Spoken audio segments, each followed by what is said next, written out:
Alright, so this arrived in the mail today. It's a brand new Sony ZV-E10 with everything that comes with it in the box. And over the next few days, I want to test this camera to see if it is in fact better than the camera I currently recommend as the camera for sports videography on a budget, the Sony a6400. Especially since the ZV-E10 costs $200 less than the a6400, and that there's already a bunch of very positive reviews about it online.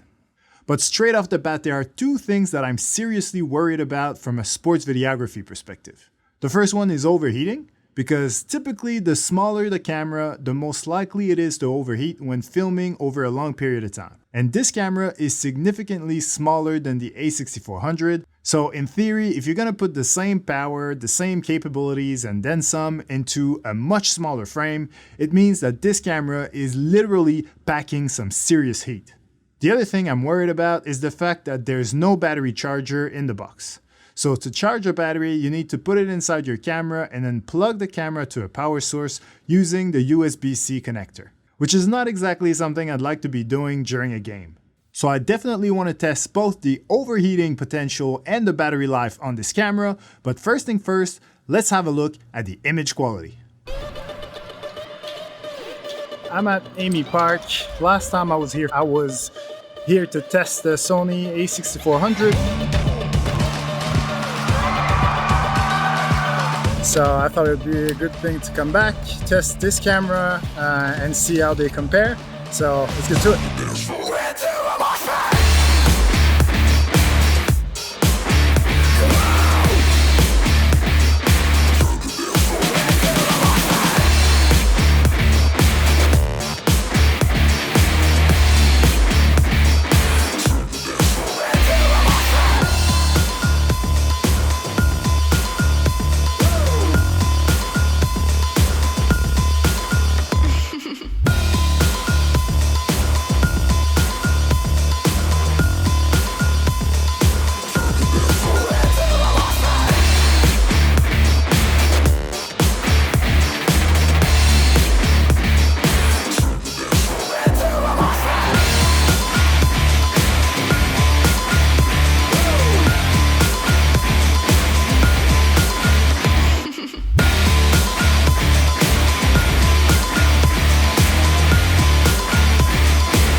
Alright, so I just finished filming the game, and to be honest, the footage, from as far as I can tell, looks exactly the same.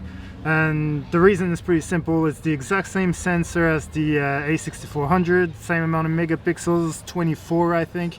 So yeah, it does make sense that the quality is the same, and in theory, the only reason why this footage would look a little bit better than last time is if I did a better job color correcting. So yeah, so far so good. Okay, so we've established that both cameras are exactly the same as far as image quality is concerned. So now let's discuss the differences between the two. The Sony a6400 does have a few advantages. Personally, I think it's better built. It's a bit bigger, which I like. And it is weather sealed, which the ZV-E10 is not. And also, if you like to take pictures, they both can do it, obviously, but the a6400 does have a viewfinder and a built-in flash, which the ZV-E10 doesn't have either of these things. But it does have a lot of things actually that the a6400 doesn't have. The ZV-E10 does have a headphone port, which is very useful. It has a fully articulating screen. It also has eye focus, and you can even pick which eye for some reason. But one of the biggest improvements, in my opinion, is the shoe on top of the camera. The a6400 has a cold shoe, but this is a hot shoe, which means that you can connect compatible camera lights and microphones on top of your camera, and they will be powered by the camera itself. No cables needed. And in the case of a microphone, even the audio will go through the hot shoe, so yeah, no needs for cables or wires, anything like that. I know earlier I said that I prefer the bigger build of the A6400, but there is an advantage to a smaller, lighter camera if you are a gimbal user. Because if you're in the market for a budget camera, I'm gonna assume that price is also a factor when you're buying a gimbal, and typically budget gimbals can't really manage very heavy loads. So the lighter your camera is, the more likely it is to work very well with a variety of budget gimbals. The Sony ZV-E10 also has a tally light and a screen light, which is very useful to people like me who forget to press the record button all the time. But it also has a couple of very unique yet stupid and useless features in my opinion. The first one is skin softening, and I don't know, let me know what you think, but I don't think anyone needs this, especially not in sports. The other one is background defocus, which really is just an internal manipulation of aperture and shutter speed, so nothing you couldn't do yourself on any camera. But one of the biggest, if not the biggest difference between this camera and the Sony A6400 is the fact that this one has image stabilization and the A6400 doesn't. So today I'm with the Baller Movement and they're running a basketball workout, so I'll be handheld the whole time with the camera, trying a few moves. With image stabilization, it's one thing to have it, but it doesn't mean automatically that it's gonna be great. So I'll test a few shots with it, a few shots without, and I'll have a look at the footage afterwards to see if it's worth getting excited about. Hannah Montana, Hannah Montana, Hannah Montana, Hannah Montana, Hannah Montana, Hannah Montana, Hannah Montana, Hannah Montana. I got Miley, I got white, I got Miley, I got white. I've been trapping, trapping, trapping, trapping all damn night. Hannah Montana, Hannah Montana, Hannah Montana, Hannah Montana, Hannah Montana, Hannah Montana, Hannah Montana, Hannah Montana. I got Miley, I got white, I got Miley, I got white. I've been trapping, trapping, trapping, trapping all damn night. Hannah Montana, Hannah Montana, Hannah Montana, Hannah Montana, Hannah Montana, Hannah Montana, Hannah Montana, Hannah Montana. I got Miley, I got white, I got Miley, I got white. I've been trapping, trapping, trapping, trapping all damn night. Hannah Montana.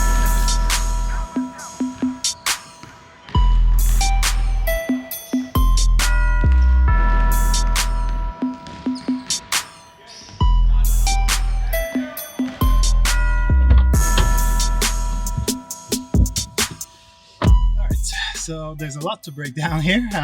First of all, because I know I'm going to get this question in the comments a lot, the lens that I was using during this workout is a Tamron 28 to 75mm f2.8, and it doesn't have any image stabilization whatsoever.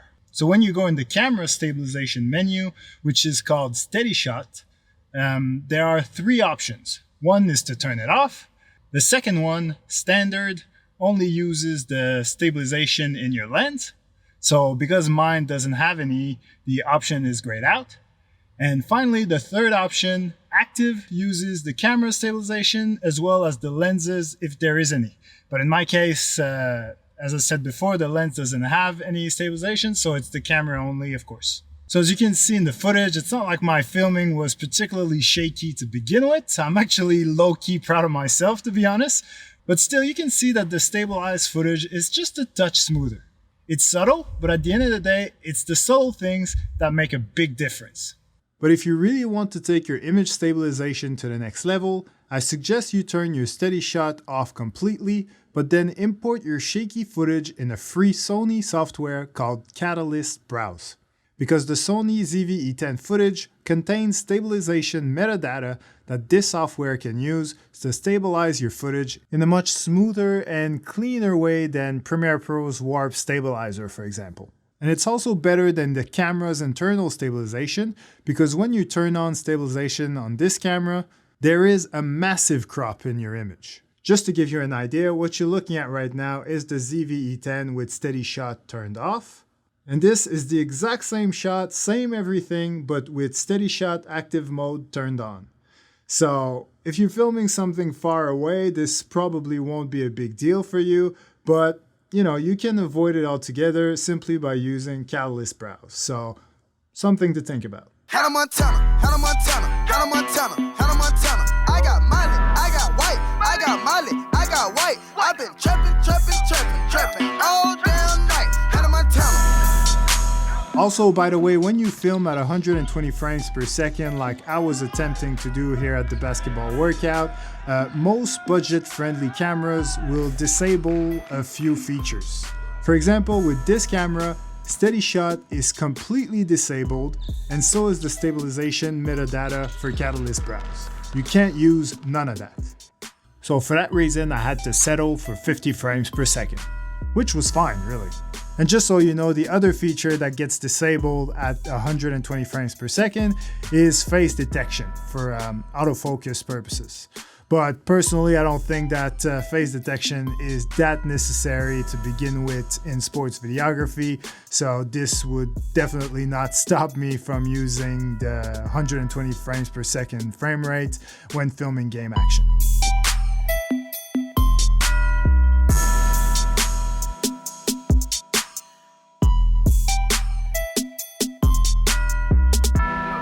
Alright, so I'm at Henry Turner Reserve, I think it's called. It's a park not too far from where I live actually, and there's a football game going on, and I'm here to test the overheating on the Sony ZV-E10. So what I did is I just set it up on a tripod to just keep filming continuously in 4K, and I'm curious to see how long it's going to take for the overheating signal to come up. I've been rolling for about 10 minutes and so far so good, so we'll see what happens.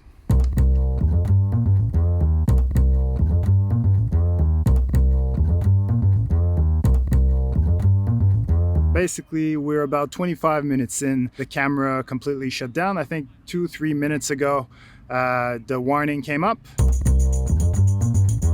The thing is though, at the moment, I'm at the standard sort of overheating setting, and there is a setting in the menu where you can push it to basically accept a bit more heat. So I'm gonna go up a notch, start the camera again, and see how long it can survive once I've done that. So I'll keep you guys posted.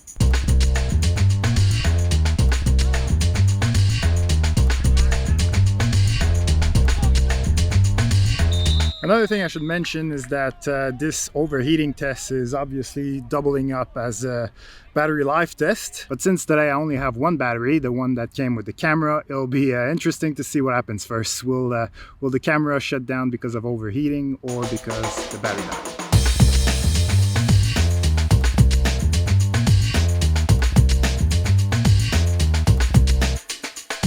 So the battery is at 30% at the moment after an hour of continuous recording in 4K, and still no sign of overheating since I changed the settings to high.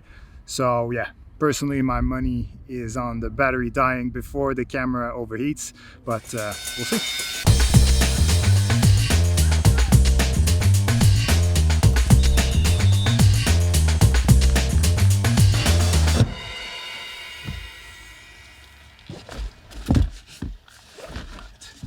Alright, so as I predicted, the battery died before the overheating killed the camera. So I think overall that's good news for both, because that means the battery died after like over 90 minutes of continuous filming in 4K, which would rarely happen. And yeah, I think that if you're filming on and off, or even if you're filming continuously, 90 minutes in 4K is really good. And if you want it to go 1080, which most of you probably will, because in 4K with this camera you can't do 60 or 120 frames. So yeah, I think most people will probably film sports in 1080p, which means that with one battery you would probably be able to go over 2 hours easy. But on the overheating side of things, yeah, it means that at the toughest conditions, basically for the camera, when it's using most of its power, it can go for over 90 minutes. As long as you put the menu, the overheating menu at high, you'll be good all day, I'm pretty sure. So yeah, that's good news.